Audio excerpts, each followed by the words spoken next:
The restaurant was called Faro, and it occupied the ground floor of a building on West 11th Street that had been, at various points in its history, a textile warehouse, a jazz club, a failed gallery, and a money-laundering front for a family whose name had been scrubbed from the city's memory with the same thoroughness with which they had been scrubbed from its streets.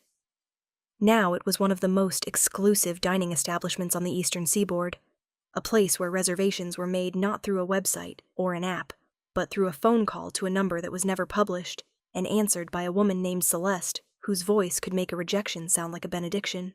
The interior was a study in controlled darkness, walls the color of charcoal, tables spaced far enough apart that conversations remained private, lighting that came from fixtures designed to illuminate the food and the faces of the diners, while leaving everything else, the corners, the corridors, the spaces between in a velvet shadow that made the room feel less like a restaurant and more like the inside of a jewel box, intimate and hard and gleaming at its edges. The floors were black marble, polished to a mirror finish that reflected the candlelight in long, wavering ribbons, and the ceiling was high enough that sound did not accumulate, but dispersed, each murmur and clink of silverware dissolving into the overhead darkness, like smoke rising into a starless sky.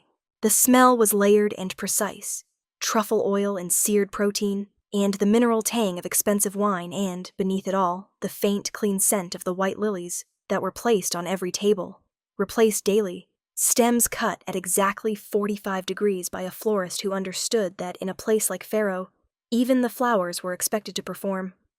Nina Vasile worked the floor 4 nights a week. She was 24 years old, and she moved through the dining room with the fluid, self-effacing grace of someone who had learned that the highest form of service was invisibility. The ability to appear at a table at the precise moment a glass was half empty, or a course was finished, to clear and replace and refill without ever interrupting the theater of wealth and conversation that unfolded nightly among the tables, like a play she had been hired to stage manage, but never to join.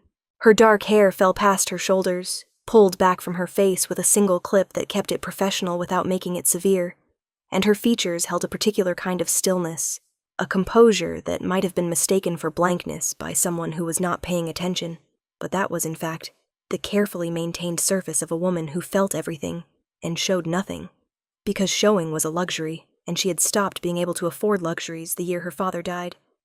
Her uniform was black, the same black as the walls, the same black as the marble, designed to make her disappear into the architecture of the room so that the guests could enjoy the illusion that their wine refilled itself and their plates arrived through some elegant act of spontaneous generation, rather than through the labor of a woman who had been on her feet for 6 hours and would be on them for 4 more. She had been working at Faro for 8 months. Before that, she had worked at a bistro in the East Village that had closed when its lease tripled.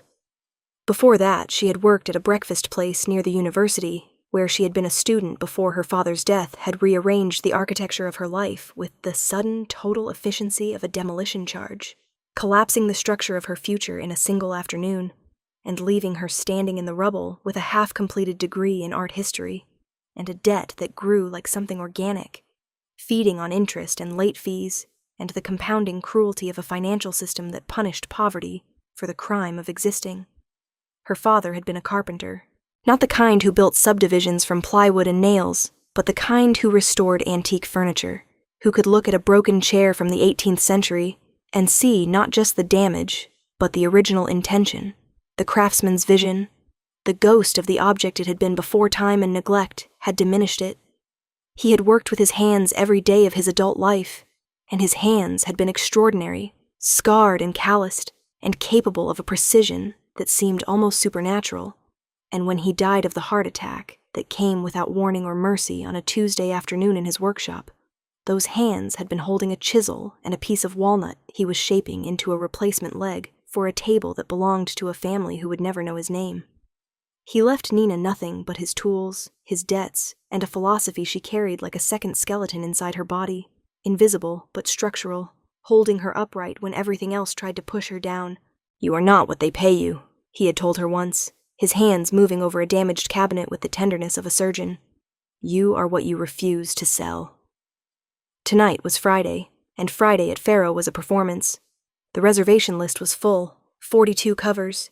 every table occupied by the kind of people who measured their lives in possessions and their worth in the reaction those possessions provoked in the people around them. Nina had already served a tech executive who had ordered a bottle of wine that cost more than her monthly rent, and then sent it back because the temperature was 2 degrees above his preference. She had served a couple who had argued in whispers so vicious they left condensation on the air between them, their smiles snapping back into place like masks whenever she approached. She had served a birthday party of 8, where the guest of honor, a woman whose jewelry could have funded a public school, had complained that the risotto was too al dente, and had made Nina stand beside the table while she explained, in exhaustive detail, how risotto should be prepared in Milan, a city Nina had never visited, and the woman had visited only to shop. Nina absorbed all of it. She absorbed it the way the black marble absorbed the candlelight, taking it in without reflecting it back, without permitting it to alter the surface she presented to the room. This was her skill. Not charm, not warmth, not the performative friendliness that some servers deployed like a weapon to extract larger tips. Her skill was steadiness, the ability to stand in the path of someone else's dissatisfaction and remain exactly who she was, unchanged, unmoved, a fixed point in a room full of people who were constantly performing versions of themselves for audiences they could not stop trying to impress. At 9:15, the main event arrived. Nina did not know who they were, not at first, not by name, but she knew what they were the way a sailor knows the weather, through the body's own instruments, the atmospheric shift that preceded them, the way the room's energy reorganized itself around their approach, like iron filings aligning to a magnet.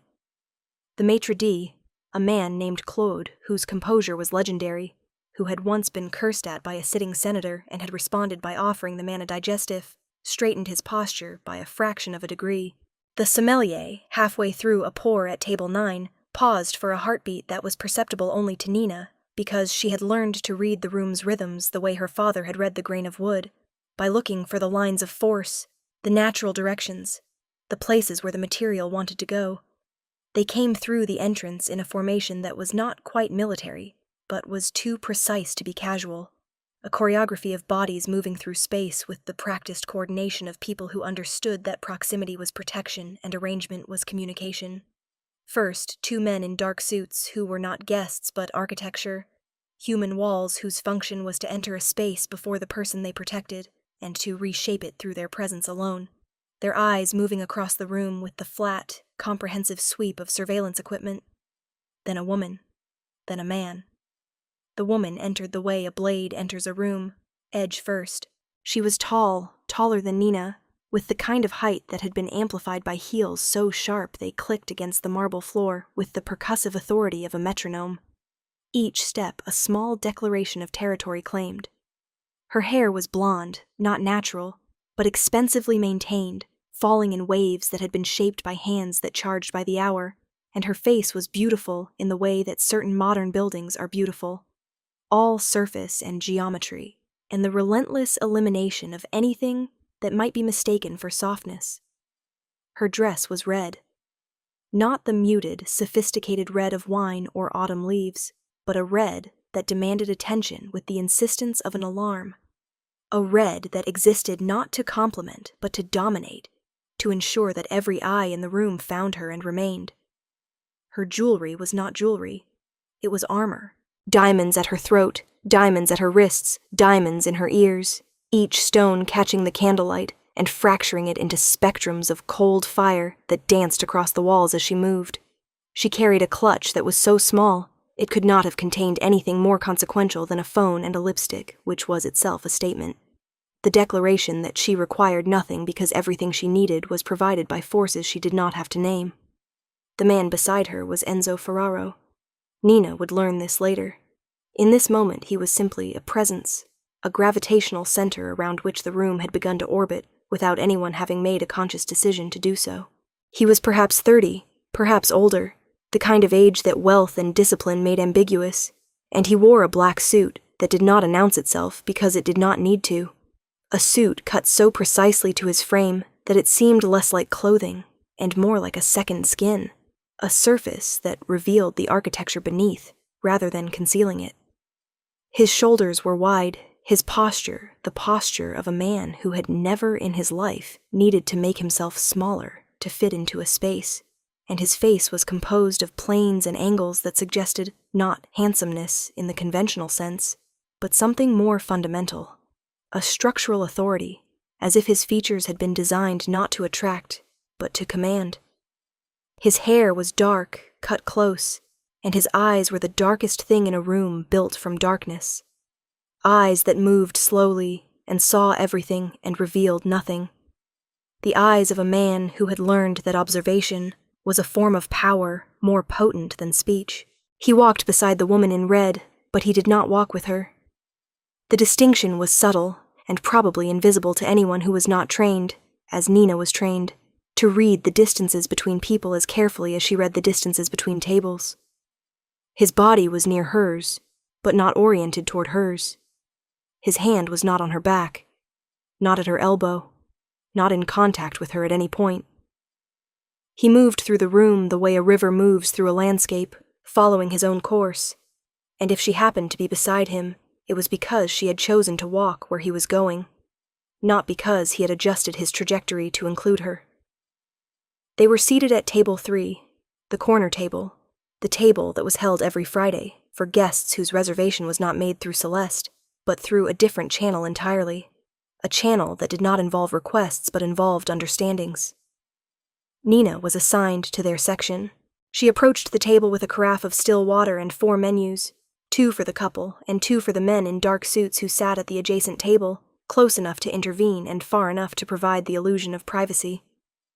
"Good evening," Nina said. She placed the menus with the silent precision of a card dealer, each one positioned at the exact center of the place setting, and she poured the water with a steady hand that did not tremble, because her hands did not tremble, not when she was working, not when the room was watching, not when the pressure of performance was heaviest, because this was the one arena in her life where her competence was absolute, and her control was complete. The woman in red did not acknowledge Nina. She did not look at her. She picked up the menu and held it the way you hold something you intend to find fault with, already searching for the deficiency, the error, the excuse to exercise the authority of complaint. Her nails were lacquered the same red as her dress, and they tapped against the leather menu cover in a rhythm that was not impatient, but proprietary, the drumming of fingers that owned the surface they rested on. Enzo Ferraro did look at Nina. Briefly, a single glance that lasted perhaps 2 seconds, but that covered her entirely. Not in the appraising way of a man evaluating a woman's appearance, but in the comprehensive way of a man who evaluated everything, who had been trained by a lifetime of threat and negotiation, and the constant calibration of trust to assess every person who entered his radius as either relevant or irrelevant, dangerous or benign, real or performed. Nina held his gaze for exactly one of those 2 seconds and then looked away, not out of submission, but out of professionalism, because her job was to serve, not to engage, and the line between the two was one she walked with the precision of a tightrope artist who understood that the drop on either side was not physical, but economic. The loss of the income that stood between her and the street. The woman in red ordered first. She ordered in a voice that was pitched to Carrie, not to Nina, but to the surrounding tables. A voice designed to be overheard, to demonstrate to anyone listening that she was the kind of woman who ordered without consulting a menu, who knew what she wanted and expected the world to provide it without hesitation or negotiation. She ordered the Dover sole. She ordered the grilled asparagus. She ordered a specific wine, naming not just the vineyard, but the vintage and the plot. And when Nina confirmed the order and turned to Enzo, the woman cut in before he could speak. "He will have the Wagyu," she said, "medium rare. And bring the Barolo, the 2012. Nina waited. She looked at Enzo. His expression had not changed, the same composed, impenetrable stillness, but something shifted in the air around him. A temperature drop so subtle that only someone standing as close as Nina was standing could have felt it, the meteorological equivalent of a man whose patience had been publicly managed by someone who should have known better. "The Wagyu," Enzo said. His voice was low and unhurried, and it contradicted nothing the woman had said while simultaneously making it clear that the order was his to give. Rare, and the Brunello, the 14. The correction was surgical. 2 words changed, the doneness and the wine, and each change was a line drawn in the air between them, visible only to those who understood the language of power and its micro-negotiations. The woman in red smiled. It was not a warm smile. It was the smile of someone recalibrating, adjusting the strategy, filing the moment away for later deployment in a conversation that would happen in private, behind doors that Nina would never be behind. Nina placed the order. She returned to the floor. She served other tables. She moved through the room with the same fluid efficiency, the same self-erasing competence, but she was aware of table 3 the way you are aware of a lit fuse in a room full of open windows, not watching it directly but tracking it in her peripheral vision, monitoring the burn rate, estimating the distance to the powder. The meal progressed. Courses arrived and were consumed. The Dover sole was pronounced acceptable, which in the woman's lexicon appeared to be the highest compliment she was willing to extend. The Wagyu was eaten in silence by Enzo, who cut his meat with a precision that matched the precision of everything else about him, each motion economical, deliberate, the kind of efficiency that comes not from haste, but from discipline. The wine was poured and appreciated and poured again, and the conversation between them was sparse and conducted in tones too low for Nina to hear, though she could read the body language well enough to understand that the woman was performing and Enzo was enduring, and that this dynamic was not new between them but old, worn into a groove by repetition, a pattern they had lived in so long it had become indistinguishable from the relationship itself. At 10:47, the dessert course was finished. The plates were cleared, coffee was served, and then the woman in red did something that changed the temperature of the room. She opened her clutch and withdrew a stack of bills. Not a wallet, not a card, but cash, a folded stack of $100 bills that she held in her hand with the casualness of someone holding a napkin, as if the physical representation of the money was meaningless to her, as if the bills themselves were props in a performance she had been rehearsing. She counted them. She counted them slowly, deliberately, each bill peeled from the stack and placed on the table with a sound like a small, crisp slap. And she counted them in a voice that was not whispering, but was not quite normal volume either. A voice calibrated to reach the nearest tables without appearing to try. 100, 200, 300. She continued. The bills accumulated on the white tablecloth like fallen leaves, each one placed with the theatrical precision of a dealer laying out cards. 400, 500. She did not stop. The count continued, and the surrounding tables began to notice. Conversations dimming, forks pausing. The room's attention gathering around the spectacle, the way an audience gathers around a street performer, drawn by the gravitational pull of something unusual happening in a space where unusual things were not supposed to happen. 1,000, 1,500, 2,000. The stack on the table grew. 2,500, 3,000. The room was watching now. Even the staff, trained to ignore everything that was not their direct responsibility, had shifted their attention toward table 3, where a woman in a red dress was counting $100 bills onto a white tablecloth with the deliberate theatricality of someone building a monument. $5,000, the woman said.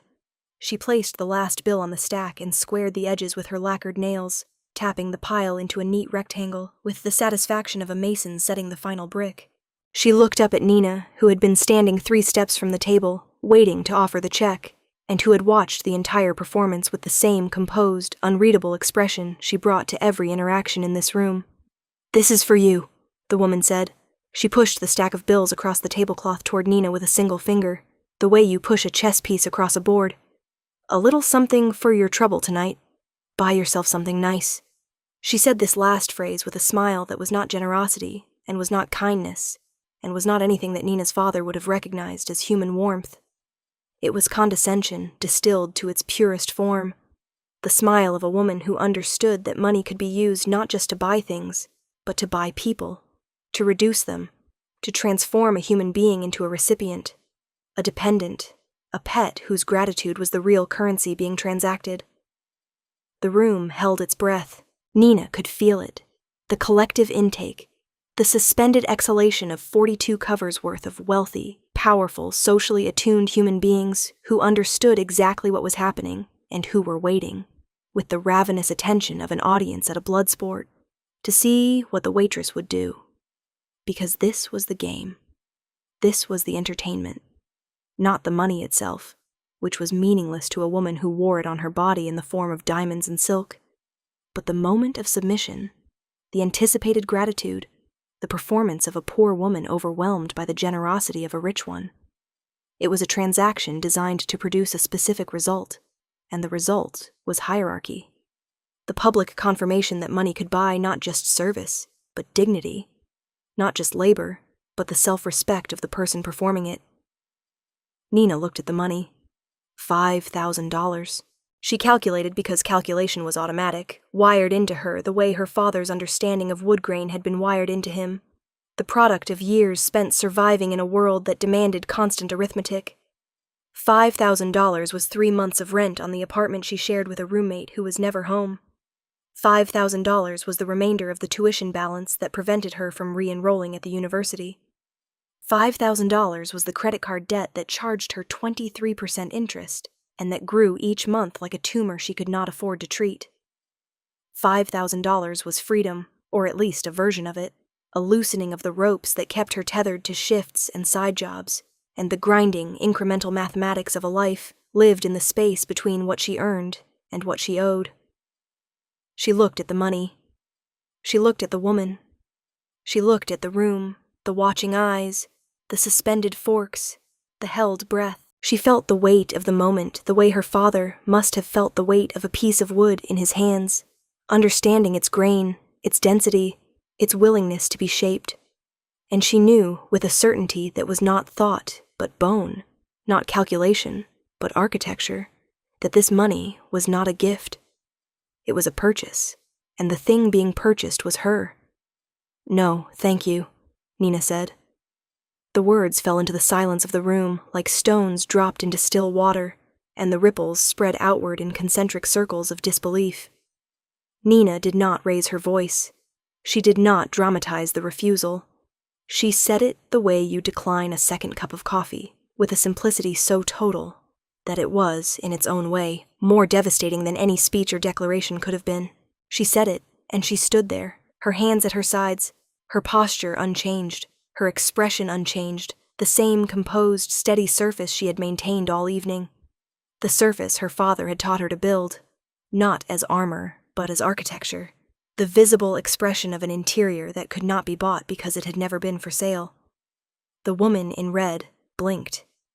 It was the first involuntary movement Nina had seen from her all night, a micro-response that broke through the lacquered surface of her composure like a crack appearing in a wall, tiny and almost imperceptible but structurally significant, a sign that the building had absorbed an impact it had not been designed to withstand. She stared at Nina. The smile was still on her face, but it was no longer animated by anything recognizable. It was a shape without a function, a mask that had slipped off its hinges and was now hanging at an angle that made it look less like amusement and more like something that had been damaged. "Excuse me," the woman said. The words were clipped, each syllable sharpened to a point, the verbal equivalent of the nails tapping the tablecloth. "I just offered you $5,000. Nina did not repeat herself. Repetition would have been a concession to the idea that her refusal required reinforcement, that a single no was insufficient, that the woman's disbelief was an authority that needed to be addressed. Instead, she stood, silent, and let the silence do the work that words would have diluted. The silence was louder than the no had been. It filled the space between them with a density that was almost physical, a wall of quiet that the woman's voice had to push against, like a body pushing against a current. "Do you know who I am?" the woman said, and the question was not a question, but a weapon. The deployment of identity as leverage, the assumption that who she was should override what Nina had said. She leaned forward, the diamonds at her throat catching the candlelight and throwing fragments of cold brilliance across the tablecloth, and her voice dropped to a register that was not whispering, but was operating in the frequency reserved for threats, for negotiations that had moved past courtesy into the territory of consequence. Nina met her eyes. She did not lean forward. She did not lean back. She occupied her exact position in space with the same stillness she had maintained throughout the encounter, and the stillness was not passivity. It was the stillness of a structure that has been tested and found sound, a wall that does not move because it was built to bear exactly this kind of weight. "I know you are a guest at this restaurant," Nina said, "and your meal this evening is of course complimentary, but I cannot accept the tip." "Thank you." The woman's face changed. The transformation was rapid and total, the social mask discarded with the abruptness of someone tearing off a bandage, and what was underneath was not pain, but fury. The specific, incandescent fury of a person who has been publicly denied the submission they expected, who has had their power tested in front of an audience and found it insufficient. Her cheeks flushed, the color rising beneath the makeup with a heat that was almost visible, and her eyes, which had been calculating and cool all evening, now burned with something that was older than anger, something that was closer to the rage of a child whose toy has been taken by someone who does not care about punishment.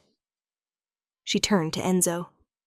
The movement was sharp, a pivot on the axis of her fury, and she spoke to him in a voice that had abandoned all pretense of discretion, a voice that the nearest tables could hear with perfect clarity, and that the farther tables could piece together from the tone alone. "Are you going to let her do this?" she said. "Are you going to sit there while some waitress humiliates me in front of everyone?" Enzo Ferraro had not moved during the entire exchange.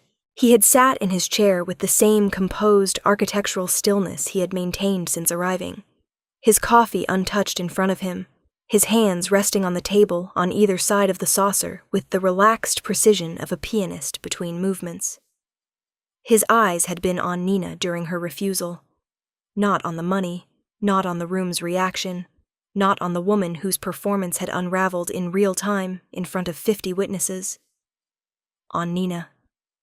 He had watched her the way he watched everything, with the patient, comprehensive attention of a man who collected information the way other men collected art, not for display, but for understanding, not for the pleasure of having it, but for the power of knowing what it meant. He looked at the woman now.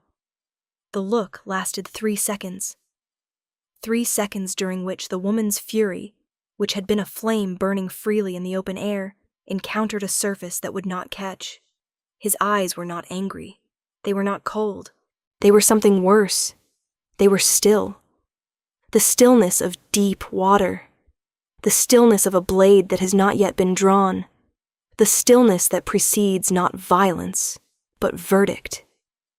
"Sit down," he said. The words were quiet. They were the quietest words spoken at that table all evening, and they were the most absolute. They did not ask. They did not suggest. They arrived in the space between the woman and her fury, and they occupied it completely. A wall erected in an instant, a boundary that was not physical, but was more real than any physical barrier the room contained. "Sit down, Victoria." The woman, Victoria, sat. The motion was not voluntary in the way that most sitting is voluntary. It was gravitational. She sat because his voice was a force and she was within its field, and resisting it would have required an energy she did not have, not because she was weak, but because the architecture of their relationship was such that his words, when spoken in that register, were load-bearing, and the structure could not stand without them. The room exhaled, not audibly, not visibly, but Nina felt it, the collective release of tension that happens when an audience realizes the scene has shifted, that the axis of power has rotated, and the person who was in control a moment ago is no longer the one running the show. Conversations resumed at the nearest tables, carefully, quietly, the way traffic resumes after an accident, everyone rubbernecking while pretending to look straight ahead. Enzo looked at Nina. The look was brief. It contained no warmth. It contained no apology. It contained something that Nina recognized because she had seen it before, not in the eyes of powerful men, but in the eyes of her father when he examined a piece of furniture that had been dismissed as worthless, and saw in it something that everyone else had missed. Recognition. Not of beauty or desirability or usefulness, but of quality. The recognition of a material that would not break under pressure because it had been built, at the cellular level, to withstand exactly the kind of force that had just been applied to it. He raised one finger. "The check," he said. Nina brought the check. It was placed in a leather folio, and she set it on the table equidistant between the two of them, a neutral placement that favored neither. Enzo opened it, glanced at it, placed a black card inside and closed it. He did not touch the stack of bills that still sat on the tablecloth. Victoria stared at the bills as if they had betrayed her, as if the money itself had been complicit in her humiliation by failing to do the one thing money was supposed to do, which was to make people comply. Nina processed the card. It went through without incident, the machine at the service station accepting it with the smooth, silent efficiency of technology designed to handle wealth at this scale. She returned the folio. She placed it beside Enzo's right hand with the same precision she had placed the menus, the same invisible competence she had maintained all night, and she said, "Thank you for dining with us. We hope to see you again." She turned to leave. Victoria's voice caught her. "You will regret this," Victoria said. The words were quiet, private, aimed at Nina's back like a knife thrown across a room. "I will have you fired. I will make sure you never work in this city again. You do not know who you have insulted." Nina stopped. She did not turn around. She stood with her back to the table, her shoulders level, her hands at her sides, and she allowed herself one moment, one fraction of a second, to feel the full weight of the threat. To let it land on the structure her father had built inside her, and to feel the structure hold. Then she continued walking. She did not look back. She crossed the dining room with the same measured professional stride she had used all evening, her black uniform dissolving into the room's black walls, her reflection sliding across the marble floor like a shadow returning to its source. In the service corridor behind the kitchen, where the staff lockers and the break area and the mop closet occupied a space that the guests would never see, and that existed in a different universe than the candlelit theater beyond the swinging doors, Nina stood with her back against the wall, and her eyes closed, and she breathed. She breathed the way she breathed when the arithmetic of her life became too heavy to carry while standing, which was deeply, slowly, counting the seconds between inhale and exhale, the way her father had counted the strokes of his sandpaper, rhythmic and measured and grounding. She was not afraid. Fear was an emotion she reserved for things she could not control, and this, whatever it was, whatever it became, was something she had controlled. She had been offered money for her dignity, and she had declined the transaction. The cost of that decision might be her job. The cost of accepting would have been something she could not replace. The evening's remaining service passed in a haze of mechanical efficiency. Nina served her remaining tables. She processed her remaining checks. She smiled her professional smile, and she moved through the room like a ghost, present but not entirely there, the part of her that engaged with the world operating on autopilot, while the deeper part, the structural part, was occupied with the calculations and contingencies that the evening's encounter had generated. She noticed that Enzo and Victoria left without further incident, the security detail preceding them, Victoria's heels clicking their metronome rhythm across the marble, Enzo walking beside her with the same unattached proximity, the same parallel trajectory that never quite converged. She noticed that he paused at the door. She noticed that he looked back, not at the room, not at the staff, but at the specific section of the dining room where she had been standing when she said no. Then he was gone, and the door closed, and the room released the last of the tension it had been holding, like a muscle finally unclenching after a sustained contraction. At midnight, when the last guests had left and the closing procedures were underway, the manager found Nina in the service corridor. His name was Martin, a tall, thin man with a receding hairline and the permanently worried expression of someone whose job existed at the intersection of luxury and liability, where the wrong word to the wrong guest could collapse a reputation built over decades in the time it took to write a review. He stood in front of her with his hands clasped and his face arranged in the configuration she had come to recognize as the prelude to bad news, the specific mixture of sympathy and pragmatism that managers deployed when they were about to do something they knew was wrong but had decided was necessary. "Nina," he said, I need to talk to you about what happened at table 3. Nina waited. She did not help him. She did not say, I know, or I can explain, or is this about the tip? She stood and she waited, because waiting was a form of power she had learned from watching people who had more of it than she did, and because making someone else articulate the thing they wanted to say was a way of ensuring that the words belonged to them and not to her. Martin shifted his weight. He looked at the floor. He looked at the ceiling. He looked at a point somewhere over Nina's left shoulder where the emergency exit sign glowed its perpetual, reassuring red. The guest has requested that you be removed from the floor, he said. Permanently. She has made it clear that she considers what happened to be an insult, and she has communicated this to management through, channels that carry significant weight. Nina understood the euphemism.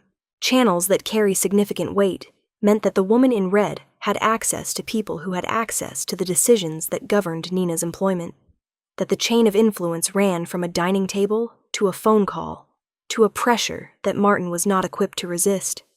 She understood this with the same clarity with which she understood her rent was due in 11 days, and her checking account contained $412, and the university's enrollment deadline for the fall semester was 6 weeks away. So I am fired, Nina said. Not a question, a measurement. The precise dimension of the consequence she had anticipated when she had said no. Martin opened his mouth. He closed it. He opened it again.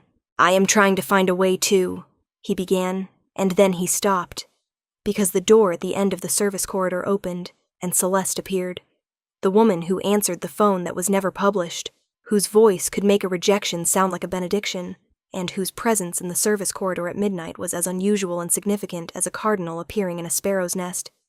Martin, Celeste said, there is a call for you.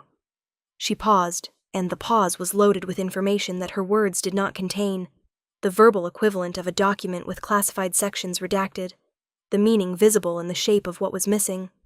From the Ferraro party, she added. Not Mrs. Ferraro. Mr. Ferraro. Martin's face changed. The worried expression did not disappear, but was overlaid with something else, something that looked like the face of a man who has been walking toward what he thought was a wall, and has discovered it is a door, or possibly a cliff, and who does not yet know which. He excused himself. He walked to the front office. He closed the door behind him. Nina and Celeste stood in the corridor, and Celeste looked at Nina with an expression that was not readable, but was not unkind. The expression of a woman who had worked in this industry long enough to have seen every possible configuration of power and submission, and who had developed a personal philosophy about it that she kept entirely to herself. 9 minutes later, Martin returned. His face had changed again. The worry was gone. In its place was something that Nina had never seen on his face before, and that she could only describe as the expression of a man who has been given an instruction so unambiguous that the anxiety of decision-making has been removed from his shoulders entirely, replaced by the simpler, almost peaceful burden of compliance. Nina, he said, your position is secure.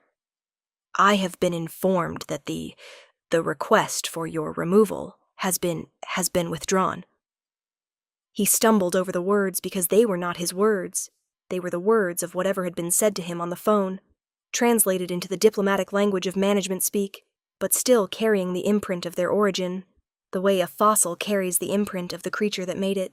Furthermore, he added, and here he paused, because the furthermore clearly exceeded what he had been prepared to communicate. I have been asked to convey that your service this evening was noted and appreciated by the Ferraro party, and that your conduct reflected, and he paused again, reflected the highest standards of the establishment. Nina said nothing. She stood in the corridor with her back against the wall and her hands at her sides, and she let the words settle into the silence around her the way sediment settles into water, each particle finding its place in the new geography of the situation. She did not smile. She did not express relief. She nodded once, a single, controlled inclination of her head that acknowledged the information without celebrating it, and then she turned and walked to the staff lockers to retrieve her coat. The air outside was cold and sharp, the kind of November night that stripped the city of its pretenses and revealed it for what it was, a vast machine of concrete and glass, and human ambition running at a temperature just above freezing. Nina walked to the subway station 4 blocks from Faro, her coat buttoned to the throat, her breath forming small, transient clouds that dissolved into the darkness above her head, like punctuation marks at the end of sentences no one had written. The station was nearly empty at this hour, the platform occupied only by a man sleeping on a bench and a woman in hospital scrubs reading a paperback with the focused desperation of someone stealing minutes of escape from a life that offered few. Nina stood at the edge of the platform and waited for the train, and she thought about $5,000, and she thought about her father's hands, and she thought about the word no, and how it was, when spoken from the right foundation, the most expensive word in any language, more costly than yes, more valuable than please, because no was the word that established the boundary between what you were willing to be and what the world was willing to make you, and the maintenance of that boundary was the only form of wealth that could not be printed or counted or stacked on a tablecloth for public consumption. The train arrived. She boarded. She rode. 3 days passed. Nina worked her shifts. She served her tables. She did not return to the events of Friday night in conversation with her coworkers, though she could feel their awareness of it, the way they looked at her with a mixture of admiration and the specific concern of people who admired a decision they would not have made themselves. The staff at Faro were professionals, and professionals gossiped with discretion, which meant that the story circulated not as open conversation, but as atmosphere, a change in the way people stood near her, a new quality in the way they nodded when she passed, a respect that was communicated not in words, but in the small, almost imperceptible adjustments of social distance and eye contact that constituted the secret language of people who worked together in close quarters under constant pressure. On Monday evening, Celeste appeared at Nina's station during a gap between courses. She handed Nina a card. Not a business card. A black card, matte and featureless, with a single phone number embossed on its surface in the same shade of black as the card itself, visible only when tilted to catch the light. A number that existed not to be read, but to be discovered, to require the effort of seeing. "This was left for you," Celeste said. "At the front desk. This morning." Nina took the card. She turned it in her fingers. She felt its weight, denser than plastic, cooler than paper, an object designed to communicate through its materiality alone that it came from a world where ordinary materials and ordinary methods were insufficient.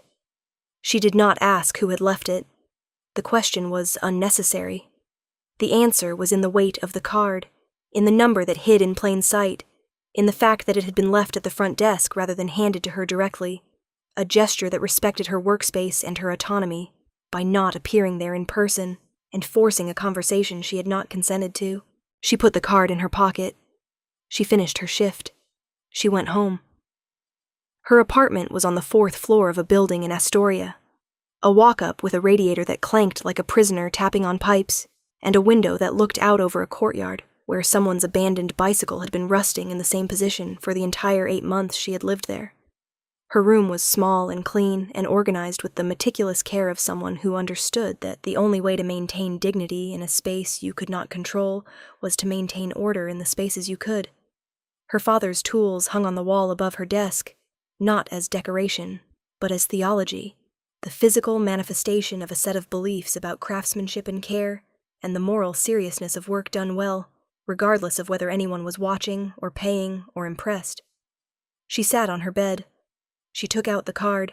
She held it under the lamp on her nightstand and tilted it until the number emerged from the black surface like something surfacing from deep water. She looked at it for a long time. She thought about Enzo Ferraro and the phone call that had saved her job and the look he had given her before he left the restaurant. The look that was not warmth and not apology but recognition. The gaze of a man who had seen a material that would not break and who understood its value because he lived in a world where everything and everyone had a breaking point, and the discovery of something that did not was an event of genuine significance. She did not call the number that night. She went to sleep. On Tuesday, she went to the library. She sat at a public computer terminal, and she searched the name Enzo Ferraro, and what she found was a landscape that extended far beyond the boundaries of anything she had imagined sitting in that restaurant, a terrain of power and influence and ambiguity that stretched across industries and jurisdictions and the shadowed borderlands where legitimate enterprise and its opposite met, and merged and became something that could not be classified as either. She read about real estate holdings and construction companies and charitable foundations that funded hospitals and schools in neighborhoods where the families that ran them had deep, tangled roots. She read about investigations that went nowhere and allegations that were never proven, and a reputation that existed in two versions simultaneously: the public version that appeared in business journals and philanthropy reports, and the private version that circulated in the lower frequencies of the city's power structure, like a bass note too deep to hear, but felt in the bones of everyone who stood close enough. She closed the browser. She left the library. She walked home through streets that looked the same as they had always looked, but that felt, in some subtle way, rearranged, as if the information she had consumed had shifted the coordinates of her reality by a few degrees, and the familiar landmarks no longer occupied exactly the positions she remembered. On Wednesday evening, she called the number. The phone rang twice. A man's voice answered. Not Enzo's. A voice that was calm and professional, and that said simply, "Yes." "My name is Nina Vasile," she said. "I was given this number." A pause. Then the voice said, "1 moment, please." And the line went to a silence that was not the silence of hold music or automated systems, but the silence of a hand placed over a receiver, a human intermediary performing the ancient analog function of gatekeeping. The next voice was Enzo's. She recognized it immediately, the low, unhurried register, the quality of controlled weight that made every word sound less like speech and more like the placement of stones in a structure being built one careful piece at a time. "Miss Vasile," he said. "Mr. Ferraro," she said. The silence between them was the silence of two people measuring the distance between what had happened and what might happen next, each one aware that the next words spoken would establish the terms of whatever this was becoming. "I understand you intervened on my behalf with the restaurant," Nina said. "I did not ask for that." "You did not need to," Enzo said. "Your wife wanted me fired." A pause, brief but present. "She is not my wife," he said. The correction was made without inflection, without emphasis, delivered as a matter of factual record rather than personal disclosure, and yet it altered the shape of the conversation the way the removal of a single wall alters the floor plan of a building, opening a space that had not existed a moment before. Nina absorbed this. She recalibrated. She continued. "Whoever she is to you," Nina said, "she wanted me gone because I would not take her money. And you stopped her. I want to understand why." "Why did you refuse it?" Enzo said. The question was a mirror held up to her own, reflecting her inquiry back at her with the precise, unhurried skill of a man who understood that conversations, like negotiations, were structures, and that the person who controlled the foundation controlled the building. "Because it was not a tip," Nina said. "It was a leash." The silence that followed was the longest silence of the conversation. It lasted long enough for Nina to hear, through the phone, the faint, ambient sounds of whatever space Enzo occupied, the distant hum of an engine, the low murmur of a radio, the quality of air that surrounds a man in motion, traveling between points on a map that Nina could not see. "I would like to meet with you," Enzo said. "Not at the restaurant. Somewhere neutral." "Why?" Nina said. "Because I have been looking," he said, and the way he said it carried a weight that extended beyond the words themselves, a resonance that suggested he was not talking about a search for a person, but for a quality, a principle, a material that he had tested in 100 forms and found wanting until Friday night, when a woman in a black uniform had said no to $5,000 and had meant it absolutely. "Because I have been looking for someone who cannot be bought, and I think I have found her." Nina did not respond immediately. She listened to the sounds on his end of the line. She listened to the silence on hers. She thought about her father, standing in his workshop, surrounded by the broken, beautiful things that other people had given up on, running his hands over the damage and seeing not what was lost, but what remained, what was original, what was real. "Thursday," she said. "Noon. The diner on Montrose. Do you know it?" "I will find it," he said. He arrived at noon, exactly. Not early, which would have suggested eagerness. Not late, which would have suggested disrespect. Exactly on time, which suggested something else entirely. The punctuality of a man who understood that precision was a form of courtesy, and that courtesy, in a world governed by force, was the highest expression of control. He came alone. No security detail, no dark suits flanking his approach, no entourage to reshape the room before he entered it. Just a man in a black coat walking through the door of a diner that served $6 omelets and coffee in ceramic mugs that had been chipped so many times they looked like maps of small domestic catastrophes. Nina was already there. She sat in a booth near the window, her hands around a cup of coffee she had not yet tasted, her coat folded beside her, her dark hair down around her shoulders. She watched him enter. She watched him scan the room, the same comprehensive, unhurried assessment she had observed at Faro, and she watched him find her and walk toward her with a stride that was neither casual nor aggressive, but was simply direct. The movement of a man who knew where he was going and did not require the world's permission to go there. He sat across from her. He looked at her. She looked at him. The diner was small and bright and smelled of pancakes and burnt butter and the comforting, unpretentious aroma of food prepared without ambition. And in this setting, stripped of the candlelight and the marble and the architecture of wealth, Enzo Ferraro looked different. Not diminished. The opposite. Clarified. As if the restaurant had been a frame that distracted from the painting, and the diner was a clean white wall that allowed the image to be seen for what it actually was. He ordered coffee. She ordered nothing else.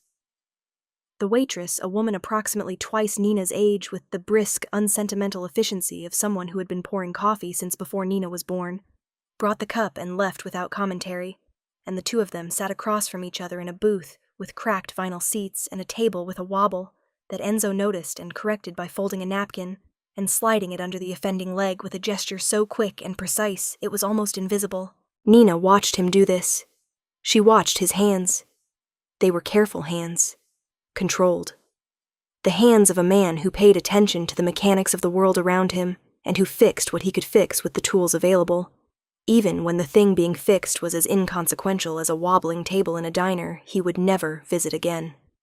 "You wanted to meet," Nina said. "So talk." Enzo looked at his coffee. He looked at her. He began. He told her about an organization that was not a company and not a family, and not a criminal enterprise, but something that contained elements of all three. A structure that had been built over generations and that operated in the space between the city's official economy and its real one, providing services and protections and opportunities that the official system either could not or would not provide. He told her about this without apology and without romance, without the self-mythologizing that she might have expected, and without the cold, corporate sanitization that would have insulted her intelligence. He told her about it the way her father would have described a piece of furniture he was restoring, with honesty about the damage and clarity about the craftsmanship and respect for the complexity of a thing that was simultaneously broken and beautiful. He told her that he needed someone, not a bodyguard, not a lawyer, not an enforcer or an accountant or any of the functional roles that the organization employed by the dozen. He needed someone whose function was harder to define because it did not yet exist, a person who could move through the spaces where his business and the wider world intersected, and who could be trusted to act with integrity in situations where integrity was the rarest and most valuable commodity available. He needed someone who would not be bought. He needed someone who would tell him no. "Why me?" Nina said. "You do not know me." "I know that 50 people watched a woman offer you more money than you make in a month, and you refused it without hesitation," Enzo said. "I know that you refused it not because you did not need it, but because you understood what accepting it would cost.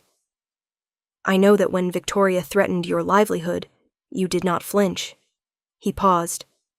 "I have spent my life surrounded by people who calculate the price of everything and the cost of nothing. You are the first person I have met in years who understands the difference."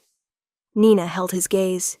She felt the weight of the offer, the gravitational pull of a door opening onto a world she had spent her entire life on the outside of, a world that operated by rules she did not know and that would require her to learn a language she had never spoken. She thought about the money. She thought about the debt She thought about the university, and the enrollment deadline, and the apartment with the rusting bicycle in the courtyard, and the radiator that sounded like a prisoner, and the $412 in her checking account that shrank with every passing day. She thought about her father. She saw him in his workshop, his hands moving over a damaged surface with the patience and precision of a man who believed that repair was sacred, that the act of restoring something broken to its original integrity was not just a skill, but a moral position, a declaration that the world's impulse to discard and replace could be resisted by anyone willing to do the work. "I have conditions," Nina said. Enzo waited. The waiting was not passive. It was an act of architecture, a space cleared and held open for her to fill. "I will not lie for you," Nina said. "I will not carry things I do not understand. I will not pretend to be something I am not. And if the day comes when your business and my conscience cannot share the same room, I leave. No arguments, no consequences. I walk, and that is the end of it." The diner hummed around them. The other waitress poured coffee at a table across the room. A bell rang in the kitchen. Sunlight came through the window and fell across the table between them in a long, warm stripe that illuminated the surface of Enzo's coffee and turned it into a small, dark mirror. He extended his hand across the table, not to shake, to offer. Palm up, fingers open, a gesture that was older than any business arrangement, older than any contract, the most ancient form of human agreement, the open hand that says I am holding no weapon, and I am hiding nothing, and I am asking you to meet me on these terms. Nina looked at his hand. She looked at his face. She saw in his eyes something she had not expected to find there, and that she recognized instantly because she had seen it every day of her childhood, in the eyes of a man who restored broken things for a living. Not power, not calculation, not the cold machinery of a man who moved through the world acquiring and leveraging and extracting. She saw care. The quiet, disciplined, almost invisible care of a man who understood that the things worth having were the things that could not be purchased, that the strongest structures were built not from force, but from trust, and that trust began with a hand extended and a word given and the willingness to be held accountable for both. She took his hand. 2 years later, Nina Vasile stood in a room on the 42nd floor of a building that Enzo Ferraro's organization had built, a room with floor-to-ceiling windows that looked out over a city she had once navigated from below, from the subway platforms and the side streets and the service corridors of restaurants where she had been invisible. She was not invisible now. She wore a dark suit that fit her the way her waitress uniform never had, not as a disguise, but as an expression, the outward manifestation of a role she had grown into with the same patient, meticulous discipline her father had brought to his craft. Her title was Director of Community Relations, a title that sounded bureaucratic, but that described something closer to a calling, the management of the intersection between Enzo's organization and the neighborhoods it operated in, the delicate, essential work of ensuring that power, when exercised, was exercised with awareness and accountability, and the kind of integrity that could survive public scrutiny because it had been built to withstand it. She had completed her degree. She had paid her debts. She had moved from the apartment in Astoria to a place in the city that had walls thick enough to hold silence and windows wide enough to hold light, and she had hung her father's tools on the wall of her office, not as decoration, but as theology, the same theology they had always represented, the belief that craftsmanship was a moral act, and that the things you built with your hands and your principles were the only things that endured. Enzo stood beside her at the window. He stood the way he always stood, with the stillness that was not absence but presence, the contained, directed energy of a man whose power was measured not in motion, but in the precision of his restraint. They did not touch. They stood side by side and looked out at the city, which spread below them in a vast, glittering grid of light and shadow and ambition, and the distance between them was the distance of two people who had found in each other not completion, but recognition, the rare and irreplaceable experience of being seen for exactly what they were by someone capable of understanding what they saw. She thought about the restaurant. She thought about the red dress and the diamonds, and the stack of $100 bills placed on the white tablecloth, with the theatrical precision of a woman who believed that money was the ultimate argument and that no one who needed it could refuse it. She thought about the word she had spoken, the smallest word in the language, 2 letters, 1 syllable, the word that had cost her everything she could not afford and bought her everything that could not be priced. Some people build their power from money, from fear, from the accumulated weight of everything they can take from the world and stack in front of themselves like a barricade. And some people build it from a single word, spoken quietly, in a room full of people who have forgotten that the most valuable thing a person can own is the thing they refuse to sell.